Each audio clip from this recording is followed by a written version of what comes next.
Innal hamdalillah nahmaduhu wa nasta'inuhu wa nastaghfiruhu wa nastahdiih wa natubu ilaihi wa na'udzu billahi min syururi anfusina wa sayyiati a'malina.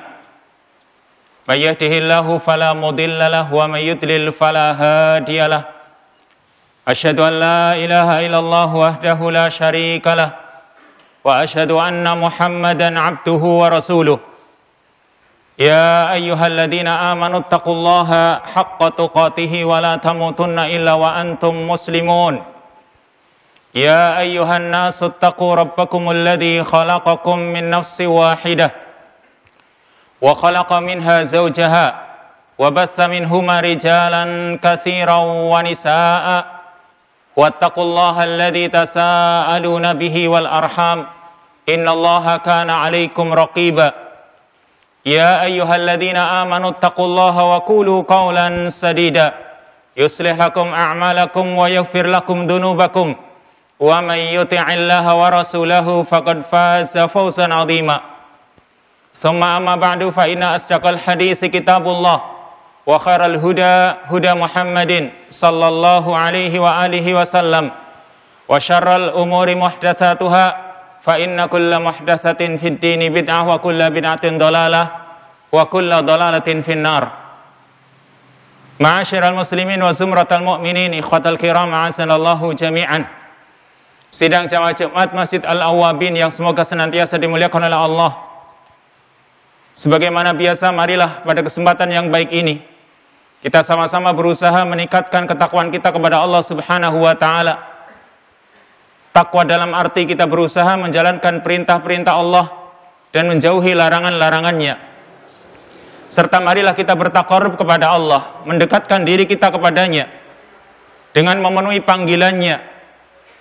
Karena kalau kita memenuhi panggilan Allah Subhanahu wa taala, insyaallah Allah Subhanahu wa taala akan berikan untuk kita kehidupan yang lebih baik. Allah Subhanahu wa taala berfirman dalam surat Al-Anfal, Ya ayyuhalladzina amanu stajibu lillahi walir rasuli idza da'akum lima yuhyikum. Hai orang-orang yang beriman, istajibu, penuhilah panggilan Allah dan Rasulnya. Idza da'akum lima yuhyikum. Ketika Allah menyeru kalian, ketika Allah memanggil kalian untuk perkara yang akan menjadikan kalian mendapatkan kehidupan yang baik, kepada perkara yang akan memberikan kehidupan yang baik.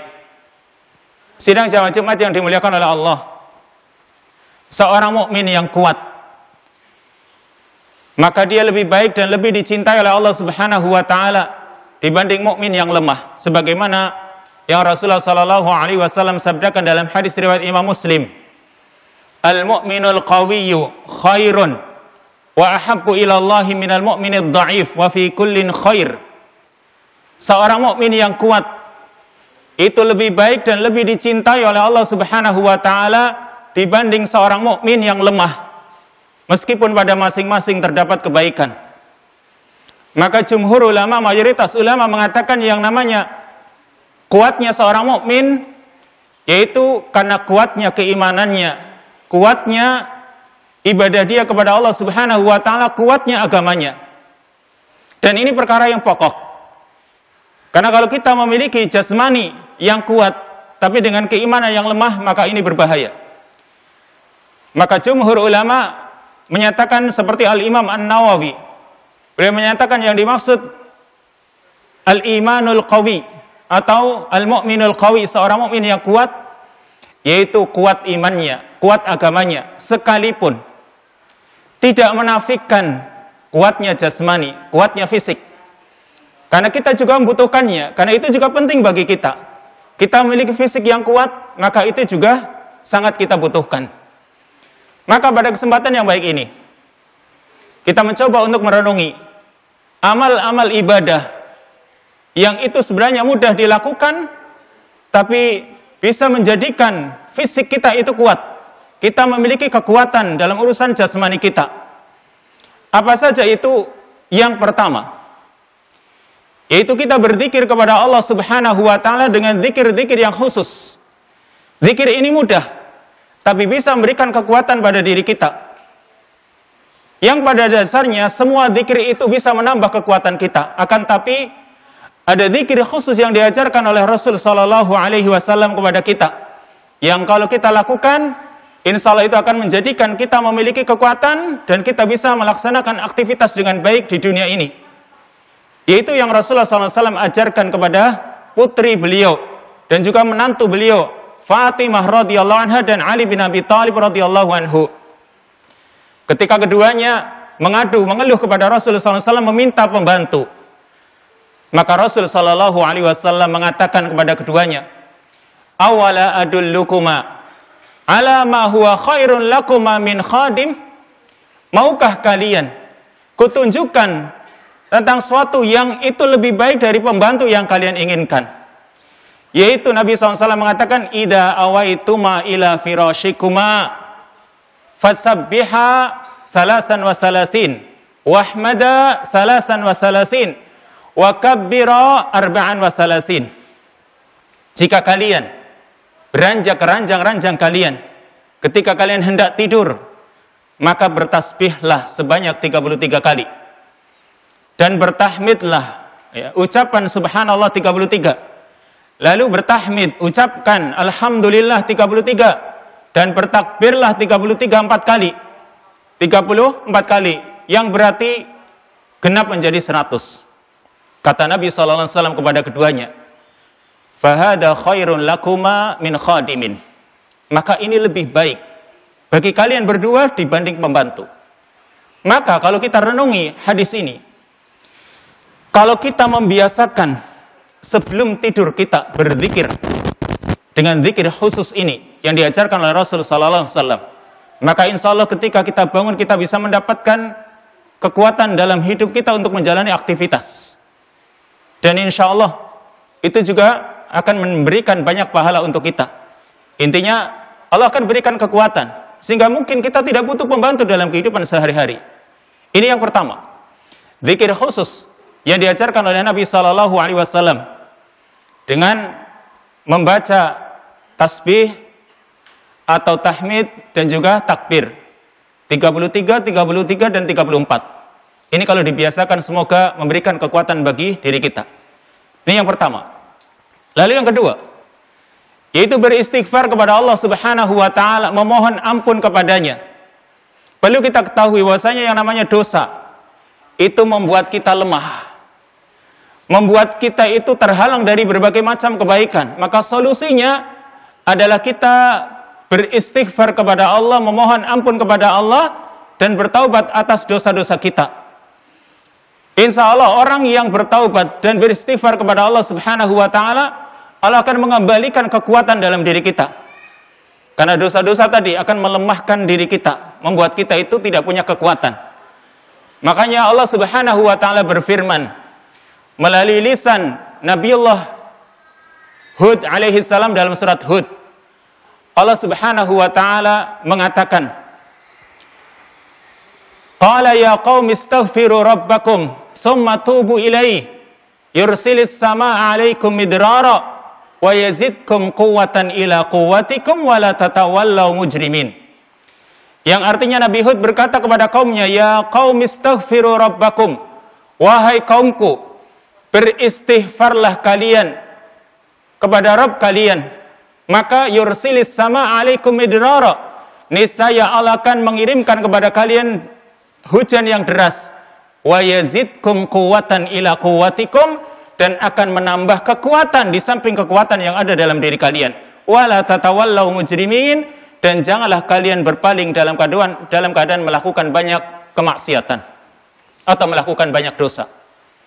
Ini kata Allah Subhanahu wa taala, wa yazidkum quwwatan ila quwwatikum.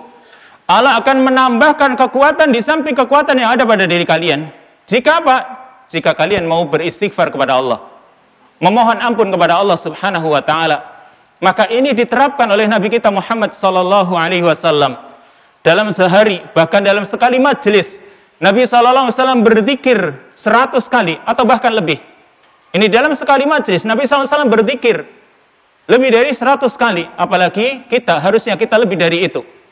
Kemudian yang terpenting, yang namanya zikir ini bukan hanya dengan hati kita, tapi juga dengan lisan. Dengan lisan dan hati kita, kita pahami apa makna istighfar, yang kita ucapkan, apa mana kita memohon ampun kepada Allah Subhanahu wa taala.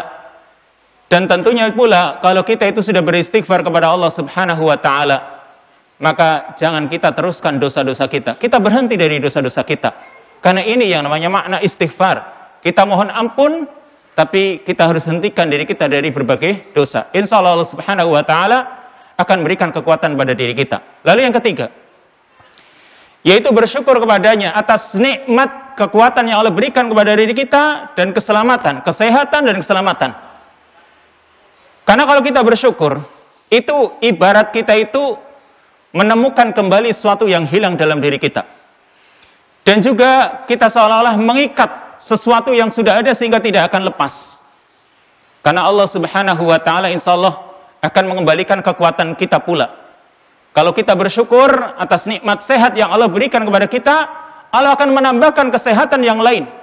Karena Allah Subhanahu wa taala mengatakan wa itta'adzana rabbukum la in syakartum la azidannakum. Dan ingatlah ketika Allah menyampaikan, mengumandangkan kepada kalian, la in syakartum la azidannakum. Sungguh jika kalian bersyukur, maka Allah akan menambahkan nikmat kepada kalian. Berarti kalau kita merasa punya kekuatan, tapi kita tidak mensyukurinya, maka Allah akan kurangi. Tapi kalau kita bersyukur atas nikmat yang Allah berikan kepada kita berupa sehat, kekuatan dan yang lainnya, Allah akan tambahkan dengan nikmat yang lain. Tapi tentunya pula bersyukur juga tidak hanya dengan lisan, tapi dengan hati kita, kita mengakui itu nikmat dari Allah Subhanahu wa taala, dan juga dengan anggota badan kita, kita gunakan nikmat sehat ini, nikmat kekuatan ini untuk lebih mendekatkan diri kita kepadanya, untuk meningkatkan ketaatan dan amal ibadah kepadanya. Ini yang terpenting. Kemudian yang terakhir, yang keempat, agar kita mendapatkan kekuatan dari amal ibadah kita, yaitu kita itu biasakan untuk tidur setelah salat Isya dan tidak banyak begadang. Kenapa? Karena Allah Subhanahu wa taala membimbing kita. Manusia itu hidup di dunia ini Allah jadikan waktu malam untuk beristirahat, untuk mendapatkan ketenangan, dan waktu siang untuk mencari kehidupan. Allah sendiri mengatakan dalam surat An-Naba, wa ja'alna al-laila libasa wa ja'alna an-nahara ma'asha. Kami jadikan waktu malam itu sebagai pakaian, yaitu untuk mendapatkan ketenangan, sakan atau ketenangan, yaitu dengan kita beristirahat. Wa ja'alna an-nahara ma'asha. Dan kami jadikan waktu siang itu untuk mencari kehidupan. Maka Nabi SAW pun sehabis salat Isya, beliau tidak banyak melakukan aktivitas. Beliau tidur.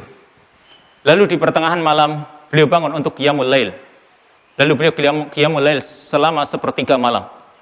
Ini kebiasaan beliau SAW. Dan Nabi SAW tidak suka orang itu begadang, atau dia banyak bercanda, berbicara tanpa ada maslahat yang dibenarkan. Kana yakrahun naum qabla al-isya wal haditsa ba'daha. Nabi sallallahu alaihi wasallam memakruhkan, beliau tidak menyukai tidur sebelum Isya dan juga berbicara setelah atau banyak ngobrol setelah salat Isya. Berarti kebiasaan Nabi sallallahu alaihi wasallam biasa tidur di awal malam. Kecuali kalau memang kita ada maslahat, kecuali kalau memang kita itu ada keperluan yang penting, yang itu untuk kemaslahatan kita sendiri dan juga untuk keluarga kita atau urusan masyarakat pada umumnya. Kalau memang itu diperlukan tidak masalah. Tapi kalau hanya sekedar begadang, kalau hanya untuk hal-hal yang tidak manfaat, maka Allah Subhanahu wa taala dan melalui lisan Rasulnya sallallahu alaihi wasallam menganjurkan kita untuk kita itu menjadikan waktu malam untuk istirahat. Karena kalau orang istirahat di waktu malam, dan itu adalah waktu yang terbaik untuk istirahat, Allah akan berikan kekuatan kita untuk menjalani aktivitas hari berikutnya. Allah Subhanahu wa taala akan berikan kekuatan dalam diri kita. Maka ini 4 perkara yang semuanya merupakan ajaran Allah dan Rasulnya. Kalau kita berusaha menjalaninya, semoga Allah Subhanahu wa taala berikan nikmat sehat tetap ada dalam diri kita, kekuatan-kekuatan untuk menjalani aktivitas di dunia ini, dan juga untuk meraih surganya. Semoga Allah Subhanahu wa taala mudahkan kita semua. Aqulu qouli hadza wa astaghfirullah li wa lakum fastaghfiruh innahu huwal ghafurur rahim.